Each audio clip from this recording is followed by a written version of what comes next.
Please do your homework, as you should always do before thinking about investing in Pressure BioSciences. We are a Boston-based company. We're about 30 miles south of Boston. We have a staff of 11. What I'm going to do today is give a brief overview of this company, and then I'm going to talk about some things that have happened in the last few months since I was here in December with a small group and also in January. We've got 24 patents in an area that we call pressure cycling technology, or PCT. Basically, our technology is a way in which we control molecular action. We can open up viruses and bacteria. We can kill. We can activate. We can control the mechanisms of molecules in a test tube by putting them under pressure. But not just pressure. Our patents are in turning pressure on and off, in cycling pressure. Pressure is a very, very powerful natural process, but it really has not been used that much in the laboratory. Every biological sample has a pressure point. Every cell, every molecule has a pressure point at which we can control it. We control molecules through heat, through cold, that is through temperature. We control molecules through chemicals, but we've never really taken advantage of controlling molecules through pressure, mainly because no one has ever been able to develop an instrument and consumables that could safely and exquisitely control pressure, particularly high pressure in the laboratory environment. Our pressures, if you think about the Marianas Trench, 6 miles down in the Pacific Rim, you're at 17,000 pounds per square inch if you're standing on the bottom of the Marianas Trench. We'll get 17,000 PSI, pounds per square inch, in a split second in our pressure chamber. We'll get 35, we'll get 50, we'll go up to 90,000 pounds per square inch. It's very safe, it's exquisitely controllable, and we're able to use this in an instrument that can sit on a laboratory benchtop and allow the laboratorian to access samples, parts of samples, proteins, lipids, DNA, RNA, to get them out in a way, as I said earlier, squeezing them out. It's like treating the cell like a sponge. Others, and I'm a scientist, for years, for generations, we've broken up samples by beating them up, mechanically beating them up, to open them up and get the 10,000 proteins liberated, as many as we can, and the lipids liberated. What we do is we squeeze them, we put them under pressure, and we cycle on and off, on and off, on and off. Once we find the pressure point to manipulate, to break it open, to inactivate, to stop the infectivity of an HIV virus, of a hepatitis virus, to break open a bacterium or a cancer cell or a normal cell. Once we find that, we'll put that into the computer and we'll be able to access that the same way every time, which is so important in science. So again, we have 24 patents that are controlling this process. We develop and sell instruments and consumables that use this process called PCT, pressure cycling technology. We've de-risked this investment. We have about 275 instruments in the world now in the field. All of these have been sold. 275 instruments that are being used by some of the top labs in the world to access the proteins and lipids and DNA and RNA in their sample. We have Merck, Lilly, Pfizer, Monsanto, Bristol Myers Squibb, Amgen, Biogen, Harvard, Stanford, UCLA. We have the FBI, the FDA, the CDC. We have a number. We went after the key opinion leaders and asked them to look at this in the very beginning, and now we have over 100 publications that are out in peer-reviewed journals that are talking about the efficacy and the use of our technology. As a company, we have about 22 million shares outstanding, but if you look at the preferred shares, deals that I've done myself with about 200 high net worth individuals over the last 7 or 8 years, and you look at the 6.3 million we just raised in a very safe convertible debenture, then we're looking at about 60 million total shares outstanding. So the company has a market cap of about $30 million as we stand. We have revenue. In 2014, we did 1.3 million in revenue. 2015, we did 1.8 million. That's a number I couldn't give when I was here in January. And we are looking at giving guidance that we should be doing between $2 and $3 million in revenue this year. We expect this year's revenue to certainly significantly exceed last year's 1.8 million revenue for a number of reasons that I'll point out. I'll talk briefly about the group, terrific group. Dr. Ting, Dr. Lazarus, Dr. Lawrence have been with me for over 10 years now. It's a wonderful brain trust that I have some of the top high-pressure people and protein and DNA people that I've ever worked with. Dr. Ting is probably one of the top high-pressure chemists in the world, engineers in the world. I've started 3 prior companies worth $1 billion in market cap. Boston Biomedica in my garage grew to 300 people, 130 million, 140 million market cap. Changed the way that the world tests its blood for infectious diseases like HIV and hepatitis B. I spun out an anti-HIV drug discovery company. Panicos Pharmaceuticals went to 700 million market cap. And I've also was in the founding group of Trinity Biotech, which is about a 200 million market cap diagnostic company. It's still in existence. All 3 were NASDAQ companies. We are an OTC QB company. We're a fully reporting company. We've made it our goal this year. We had goals last year and this year. We've already succeeded in several of our goals this year. And the last one that we are looking at is to move the company back up to NASDAQ. So many of the things that we did last year and this year are on that path to move this company back to a NASDAQ listing. This is a cell. It can be any cell, animal, plant, human. This cell can be normal, precancerous, cancerous. This cell contains multiple proteins, maybe as many as 10,000 different proteins, maybe as many as 1,000 different types of lipids. And of course, inside we know it's got nucleic acid, RNA, and DNA. The whole purpose of a scientist now in the biological area is to break this open. We don't look under microscopes that much anymore. We are at the molecular age. We're looking at not just proteins, but we're looking at the building blocks of proteins.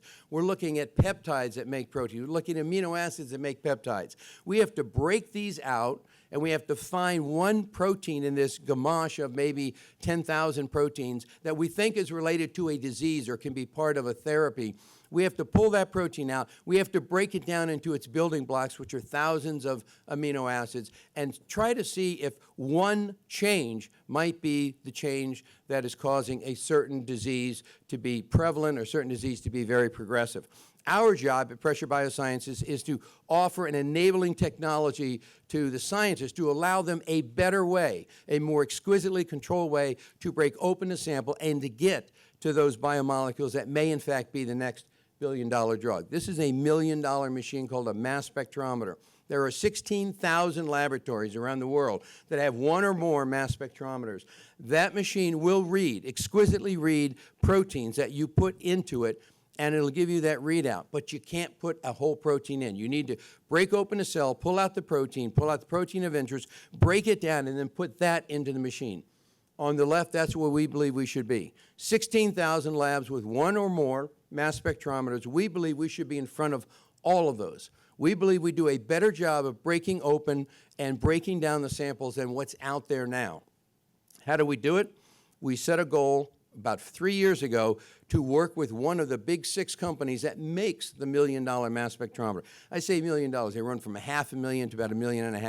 And that was one of the goals that we had, which we accomplished earlier this year in January. So what is the value proposition? The analysis of the RNA, DNA, protein, and lipids is absolutely crucial to finding the biomarkers that we're looking for. But the problem we have is accessing these from the cell is a very, very difficult problem. It is highly inadequate. It is a bottleneck. Talk to any researcher that's here. I see some in the room here, or anyone you know, and they'll tell you the machines themselves are terrific. The data reduction is terrific, but accessing, breaking apart the cells is the key. Sample preparation is the key, and that's what we do, and we think we do better than most. It's a very large market. It's a multi-billion-dollar market. As I said, we have a number of researchers that are out there and some very well-known labs that are already using it, already publishing. This is a picture of our instrument. You can see it on the bottom. It has a pressure chamber. The chamber is about 1 inch thick steel. We fill it with water. We compress the water. Water compresses about 6%, so it's not going to blow up. We put our samples in special consumables, and the cells go into a test tube, fill that with buffer, put that inside the water chamber, close it, and then the computer, you say, how much pressure? How long do I want to put it under pressure, and how many times do I want to squeeze it back and forth? Turn it on and turn it off.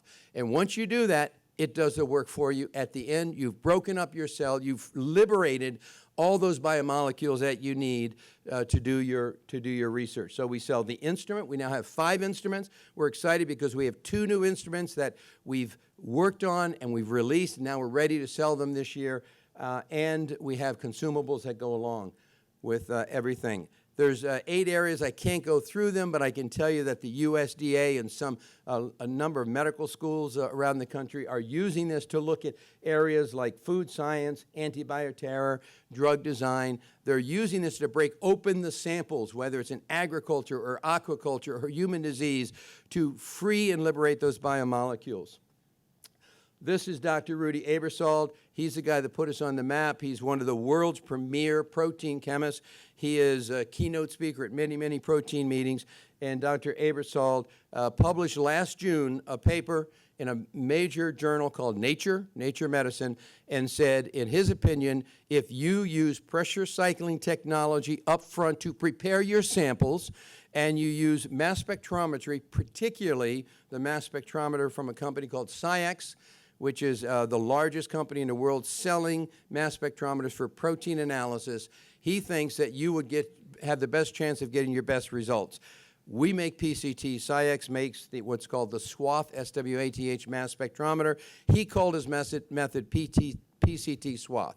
So as I said, one of our goals last year was to do a deal with one of the 6 major mass spectrometry companies, Thermo Fisher, Agilent, Bruker, Shimadzu, Waters, and SCIEX. SCIEX is owned by Danaher. Danaher is a $68 billion holding company in the life sciences area. So once this paper came out, naturally my first call was to the people I knew at SCIEX and said, is it time we now really talk? And they said, yes, it is. Very difficult as a company of 9 people at the time, living on the edge, living paycheck to paycheck for 4 years, having a disruptive technology that not everybody really has bought into or really even understands, talking about taking pressure that's equal to 3, 4, 5 times the Marianas Trench and putting it on the lab bench. Very difficult to bring that to one of these big companies and say, hey, you want to do a deal.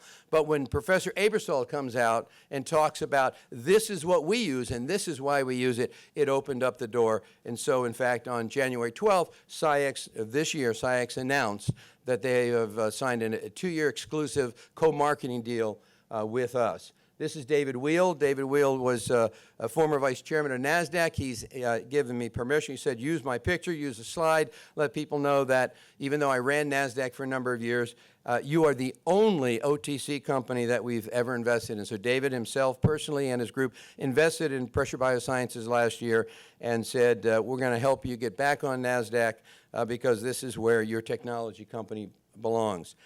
Key achievements in 2015. We are awarded a $1 million grant. Those of you who were in the audience in January saw these. Just a reminder, we developed and we have a patent pending on a very interesting consumable that Dr. Aebersold has talked about, thinking that this might be the way when you do biopsy samples, whether it's liver or whatever, when you do a biopsy sample, nowadays they're doing what's called small needle biopsies, very small pieces of tissue, not big chunks of tissue. They usually take multiple sites, maybe 10 or 12 sites with a needle biopsy. It's so small that they cannot run mass spectrometry on that biopsy tissue. He's found a way using our method and this new consumable to run mass spectrometry. The current methods get you 100 or 200 proteins from that biopsy tissue. Our method, according to Dr. Aebersold, gets you between 2,000 and 3,000 proteins. And he's written this up, and several other groups have written this up in the meantime. Dr. McCord is a forensics expert, and he's working on an improved rape kit test. It's a national travesty. There's 400,000 untested rape kits in this country sitting on shelves. The main reason, it's a very expensive test and a very time-consuming test. What if you can do this test much faster? Maybe we can start bringing this backlog back down to and getting rid of the backlog. And it takes an entire day, the first day, to separate from a vaginal smear the perpetrator's sperm cells from the female epithelial cells. Both contain DNA. So you have this cotton swab. You have to spend an entire day to separate, and then you break those 2 cells and free the DNA. You cannot mix them. What if you could put that into our tube, into our pressure chamber, dial in a pressure, and break only one, like the sperm cells, and not break the female epithelial cell. You can do in minutes what now takes an entire day. And this is what Dr. McCord is working on. We're working very closely with him. We're hoping that by the end of this year, we will have something that's much closer to a commercializable test. There's a number of papers that have come out last year that talk about the technology we have. We have collaborations with one of the most prestigious research organizations in Italy. So we have a number of great collaborations going on. We started last year planning our uplist to NASDAQ. We sold our stock to Everest Investments. We have a very tight relationship with a number of financial people, particularly fund managers in Poland. More to come on that as the weeks and months go on. But Everest Investment is run by one of Poland's most respected fund managers, and he has 1 million shares of our stock, and we're hoping that as his fund grows, that is going to grow. And our revenue in 2015 exceeded 2014 by over 30%. 2016, we closed a $5 million pipe at $6.3 million. We actually desired to go to about $7.5 million, but because of legalities, we had to close it down at $6.3 million. So those of you who have time to meet with me afterwards or have a one-on-one, I'd like to talk to you one-on-one about what we're doing going forward, but we're very happy that we were oversubscribed for a $5 million pipe. It was a convertible debenture at a set price at 28 cents, and we started it when the stock was at 20 cents and raised half the money when the stock was under 28 cents and the other half when it went over 28 cents. We got rid of all of this ugly, toxic, variable rate debt. It's absolutely gone. Nobody ever converted. It's a very risky thing to do, but we grew our company with this variable rate debt. It's now gone off the balance sheet. We have a co-marketing partner with SciEx, which is wholly owned by the Danaher Company, this $60 billion company on New York Stock Exchange.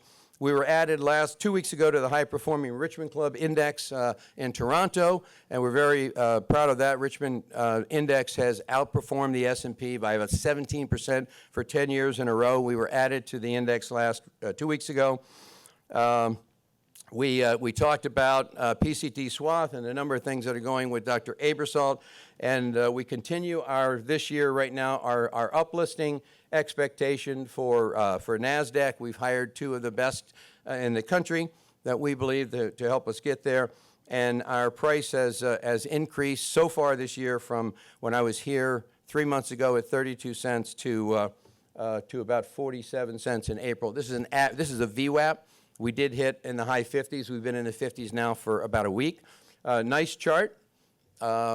Sometimes when I'm lying upside down in bed, I see it, and it's not this way, but I'm looking at this saying, hey, this one is looking good. This chart is finally looking good. It's a very slow growth. We're doing this the right way. We're doing it by getting out and telling everybody the story, and by having our sales increase, by doing deals with companies like SciEx, by cleaning up our balance sheet, and by talking about our desire to get back on NASDAQ. I've only run NASDAQ companies. Running an OTC company is very, very, very difficult. As I said, our volume in shares has been increasing.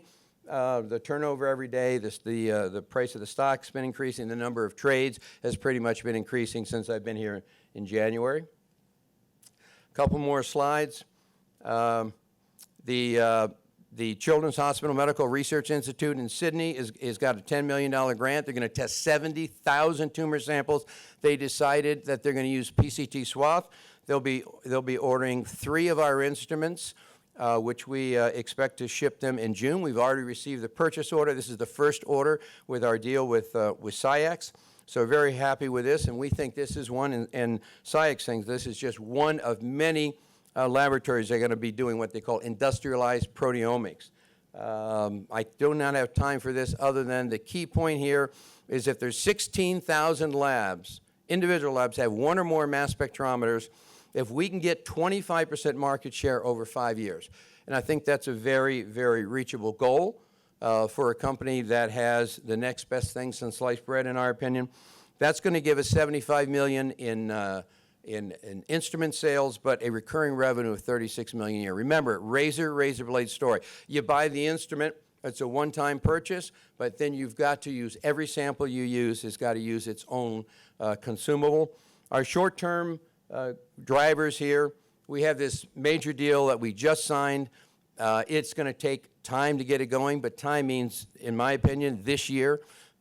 We've already talked about the group in Sydney. There are other groups we're talking to, so it's not going to happen overnight, but it's great to have a co-marketing partner that has access to distribution network through their own distributors, their own salespeople in over 100 countries. We have one salesperson in the entire company. So our $1.8 million last year was from one salesperson. We've cleaned up our balance sheet. We are going to be adding between 2 and 4 salespeople this year to help augment everything. We plan, as we say, to uplist. We've got a new powerful instrument that is going to be available for the SciEx people and then for everybody starting in June. We've been working on this for over a year. We have wonderful collaborations that I've mentioned about, and we think that the continued sales increases, our new product releases, our additions to our sales staff of 1 to bring it up to 4 or 5, and our healthier financial position and the SciEx co-marketing deal are all going to add to our success that we look forward to in 2016. Thank you very much.